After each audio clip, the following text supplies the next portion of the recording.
In this video, Dr. Jordan Peterson talks about the role of hypothalamus and how important it is in humans' life. So anyways, you can think of the basic elements, the basic structures that are producing these little sub-personalities as the output of fundamental biological systems, either motivations or emotions. And the structure that appears to be most responsible for this sort of thing, at least initially, is the hypothalamus. And I should show you a little bit about the hypothalamus, just so you kind of have a sense of what it is.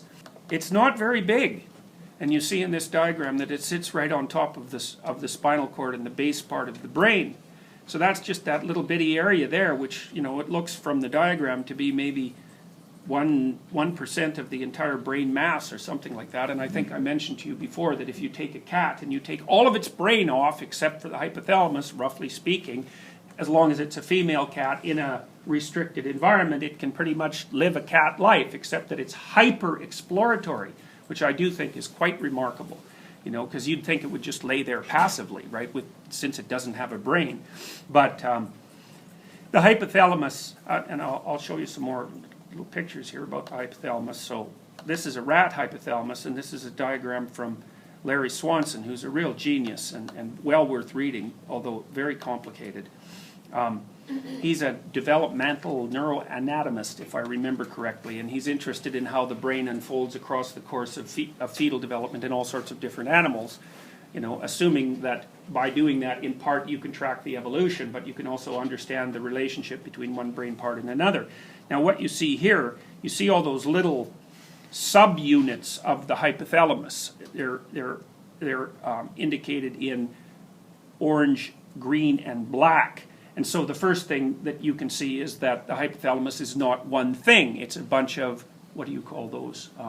Ganglia, I think is the correct name for the hypothalamic suborgans. And so it's called a hypothalamus sort of for convenience sake. You know, I mean, you can identify it anatomically, and it might be a good shorthand for, you know, a rough description of the macrostructure of the brain. But of course, the problem with the brain is that, you know, it's pattern 1 at this level, and it's pattern 2 at this level, and it's pattern 3 at this level, and, you know, you can go a long ways down before you run out of complexity. And a cell is an unbelievably complicated thing, and you have, God only knows how many of those things in your brain.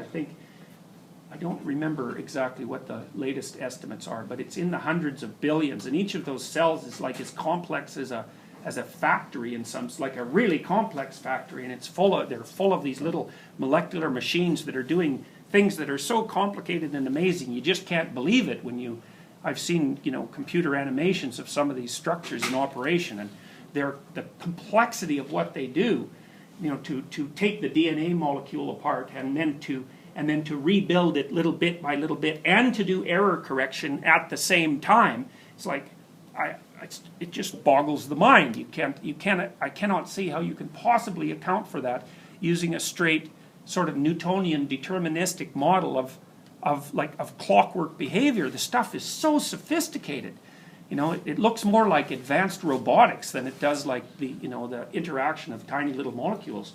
There are molecules that work with the DNA that can walk, and as they walk, they carry other molecules, and not only can they things walk, they can walk over obstacles.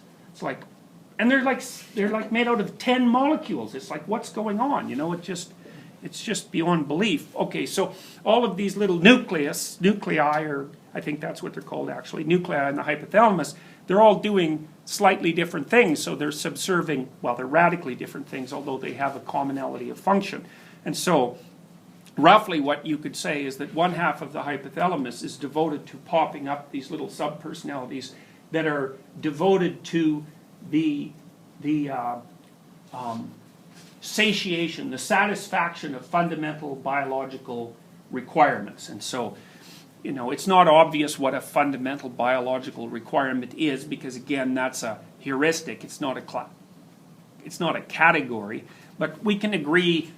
It's a fuzzy category, but we can agree on some of its contents. And so, of course, thirst and hunger and the need to breathe would be in there. And then we might also add pain and sexual desire and the need for play, although that's a separate circuit and it's not mediated by hypothalamic structures. There's a different circuit for play. play/affiliation. So, but roughly speaking,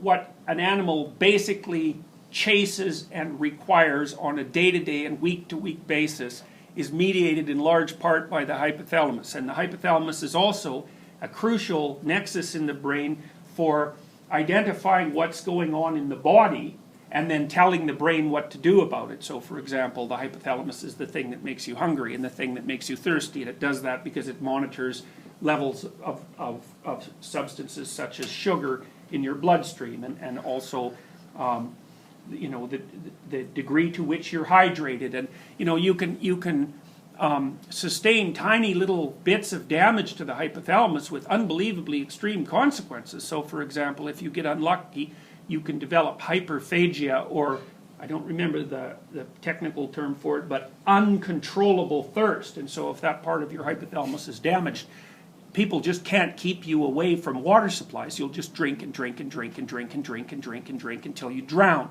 and you can't control it. So the hypothalamus is no joke, and hyperphagia is the same thing except in relationship to food. So, and there have been reports of people who've developed, I knew a guy in Montreal who used to work at Harvard. His name was Frank Irvin, and he did some of the earliest studies in the world on the physiology of violent crime. And Frank had identified the role of epilepsy as a progenitor to violent crimes. And so, the defensive rage circuit is part of the hypothalamus, and if you're unlucky, you can have a particular form of epilepsy that will activate the defensive rage system. I knew someone who had a seizure condition like that, and then they get uncontrollably aggressive. Now this guy, it's quite an interesting story. So it first happened to him when he was about 18, and he was out drinking in a bar, and alcohol lowers your seizure threshold, hey? So he was out drinking in a bar, and all of a sudden he got up and tore his shirt off, and then his friends were coming, like he was in an aggressive stance and backed into the corner, and his friends were coming close to him, and he told them, "Go away or I'll hit you." Now, he was a very well socialized person, so I think what happened is that he went into this defensive rage state, but because he was so well socialized, he could tell people to stay away from him, but he couldn't stop himself from hitting them and attacking them if they got close enough. So anyways, I believe at that point he slapped a police officer who came to rescue him, and they took him to the hospital, and on the way there he hit his fingers against the hood of the car and put dents in it. And then when he got to the hospital, now I don't remember the particulars of this, but he picked up a kidney bowl, which is like an enamel-covered steel bowl, and twisted it in a figure eight. It's like, yeah, try that. It's not so easy. So, and the next time it happened, he was in another bar, and so what the hypothesis was then was that someone had spiked his alcohol with some sort of drug, and that was never demonstrated. But he got off of all that because he had no record. He was a perfectly peaceful person. And then the next time it happened, he was in another bar, and he did the same thing. He backed into a corner, ripped off his shirt, and then he told me that when he was looking, he looked down the hallway, and all he could see was fire. And then a policewoman came to get him because the bar phoned the police, and he hit her.